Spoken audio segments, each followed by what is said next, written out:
Hello everyone, চলে এলাম আজ আবার একটা নতুন রেসিপি নিয়ে। রেসিপিটা নতুন নয়, কিন্তু আমার বানানো এটা প্রথম।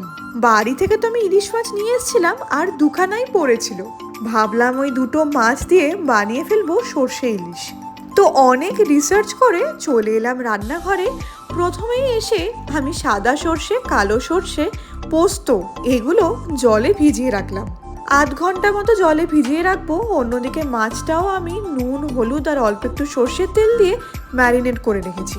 এরপর মিক্সিতে আমি দেব সাদা সর্ষে, কালো সর্ষে, পোস্ত। সর্ষের তেতো ভাবটা একটু কাটানোর জন্য অল্প কয়েকটা কাজু বাদাম, কাঁচা লঙ্কা, ওর মধ্যে নুন আর সামান্য সর্ষের তেল। ওই মিক্সচারটা রেডি করে নিলাম। আর মাছ এদিকে আমি ভাজবো না।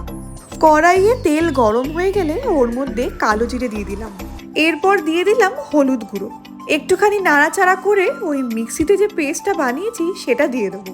তার সাথে একটু জলও দিয়ে দেবো, স্বাদ মতো নুনও চলে যাবে। ঝোলটা একটু ফুটে গেলে একে একে মাছগুলো এর মধ্যে দিয়ে দেবো। ঝোলে মাছগুলো পুরো ডুবে যাবে। এরপর ওপর দিয়ে কয়েকটা কাঁচা লঙ্কা দিয়ে দিলাম। রান্না কিন্তু আমার এখানেই শেষ, শুধু ঝোলটাকে একটু ফুটতে দিতে হবে। মাছগুলো খুব তাড়াতাড়ি সেদ্ধ হয়ে যাবে। তো ব্যাস, আবার একটা নতুন আইটেম রান্না করেও ফেললাম। লাঞ্চে আজকে আমার গরম ভাত আর সর্ষে ইলিশ। কি দারুণ যে খেতে হয়েছিল, বলে বোঝাতে পারবো না। তো ভিডিওটা এখানেই শেষ করলাম। টাটা।